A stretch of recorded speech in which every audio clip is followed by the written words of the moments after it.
Here's what happens when you learn the reality of retirement planning. All right, so a man sent this to me, one of my clients from, well, we'll go into it. And I just asked him if I could repost it on my blog. He said, absolutely. So this is my blog at heritagewealthplanning.com, heritagewealthplanning.com. If you haven't subscribed, or if you haven't gone here, you should. All right, let's see if we can get that to work. And you'll see, you know it's me because you got this picture of Peaks Island where I used to jump off right there. All right, we used to jump in that cold, cold water. Don't know how I did it, man. Burr. That's where that was where I was raised, right there, old Peaks Island. That's where the boat used to come. You can't really see it here, but the boat used to come to the wharf right there. This is the car ferry, and then the boat would come over here. They've since changed around. And then you know you're in the right place when you see Ecclesiastes. I know there's nothing better for men than to rejoice and do good while they live. All right, I love that. I love that comment by old King Solomon. Anyway, so you see my blog post down here. I'm just going to click on this guy right here, and you should go to my blog, and you'll see these ads. So I don't know if this means anything to you, but you click on the ad, and I get paid. I don't know how it works, to be honest. I don't get paid very much, but hey, man, if you see an ad on here that works for you, by all means, click on it. All right, so here's my man. What do we call these guys?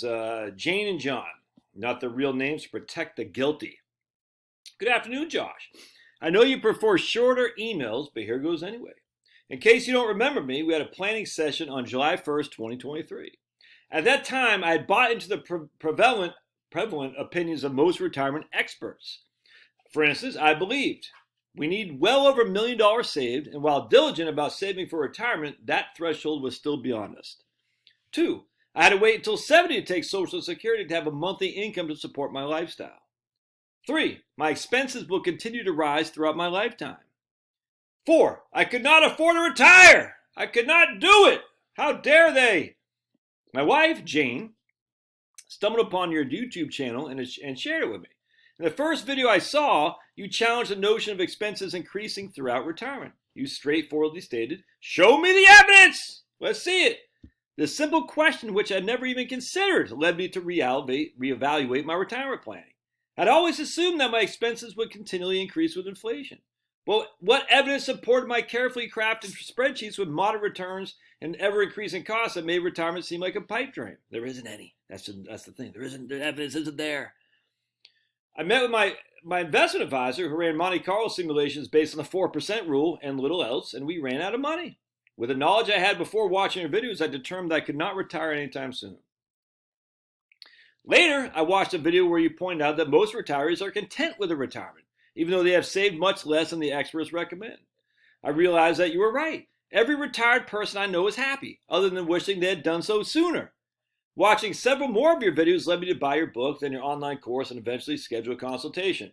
And it led him to fondle the like button. Fondle. Give it a smooch. Mwah! Smooch like button. And by the way, my investment courses, I have a course on investments and a course on retirement planning. They're in the Doobie Duke, which you can purchase. Let's see. We learn from my stuff, rules of thumb are great starting points, but should never be the only considerations. Concentrate on projected expenses rather than how much we have saved. That's the critical thing. Concentrate on expenses.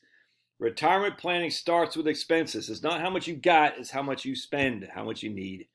That's got to be the focus. I gotta think, what's going on right there, man? Weird. Now I'm getting old, dude. Old man Josh. Old man Josh! More often than not, attempting to achieve a 99% likelihood of never running out of money results in leaving a significant legacy rather than enjoying life now. Yep. Sometimes even the best investment advisor is incentivized to maintain assets under management rather than create and use a rational spending plan that may draw down savings over a lifetime. You think? Leverage what we already have in savings and Social Security. Allocate funds for both short-term and long-term needs. The barbell. Retirement is not a distant dream, but it's possible sooner rather than later. Yeah. You showed we were in much better shape when we consulted than I assumed. You asked me a question I never considered. If you won the game, why keep playing?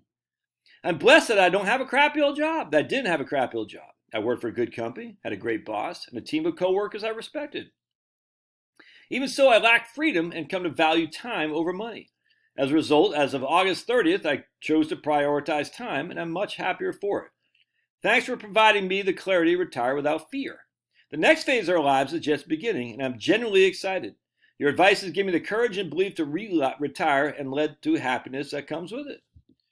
When we first started watching your YouTube channel, you were a lone voice in the wilderness. You emphasized the importance of good planning, reasonable savings, living within your means, and the flexibility to adapt to changing conditions. And dogs. I emphasize dogs too, by the way. Oh, and one's licking his butt. Great. The one who's licking his butt is the one who gives me my antibodies. He comes up and licks me on the face after he licks his butt. The last point about adaptability has been particularly eye-opening. It's not about having a considerable sum of money in the bank, but about being open to change and adjusting your plans as needed. Now, other financial bloggers are coming around to your way of thinking. I know, dude. And I'm not going to lie to you still. Christine Benz from Morningstar had published a book with like 20 financial gurus. I'm not on them. And that kind of bothered me, to be honest. Look, I just got it's not a huge channel, but a big channel. I got 80,000 subscribers here. I get 20 to 25,000 views a day. But it bothers me because very, very few people were ahead of this. Again, this is why I go back to my man Ty Bernicki, who showed me the way. And no one knows who Ty Bernicki is, and they should. He should be on Mount Everest of retirement planners, but no one will, because it's hard to lead the way. The first always gets overlooked. Now these guys are coming up, and I'm just it's great, but just it can't help but bother you. You're like, man, I should be part of this discussion. People should look at me and say, your old buddy Josh. I mean, look, I haven't shaved today, haven't showered. I did brush my teeth. I'm in my t-shirt. I got like neck rash and stuff. I got dogs. I'm not the most, I got ADHD probably. I've never been diagnosed with it, but squirrel.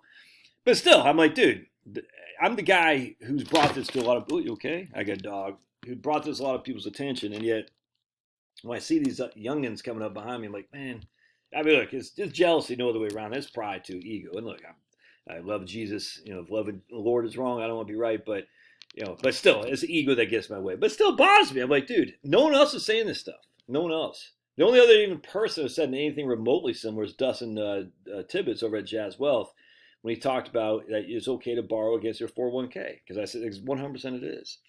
But now it seems like more and more people are coming out of the woodwork because the evidence is on my side. The evidence is not on the fear-monger side. There just isn't there. I mean, I'd like to see it. I've asked, and it's not happening. So at some point, you got to say, scratch it. It doesn't exist.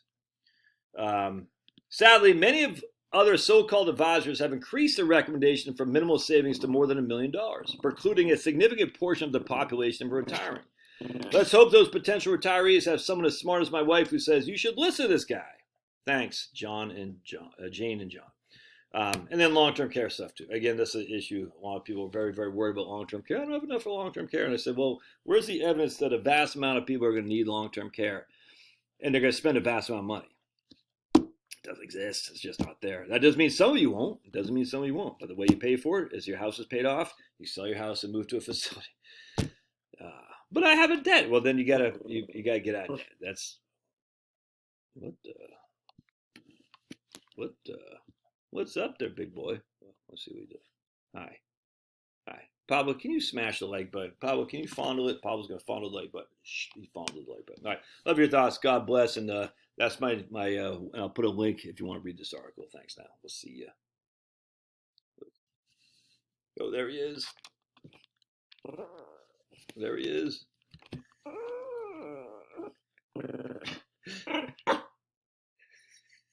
Hi. So, what do you think? What do you think? What? How dare you? How dare you? How double dog dare you? What? Whoa! Which?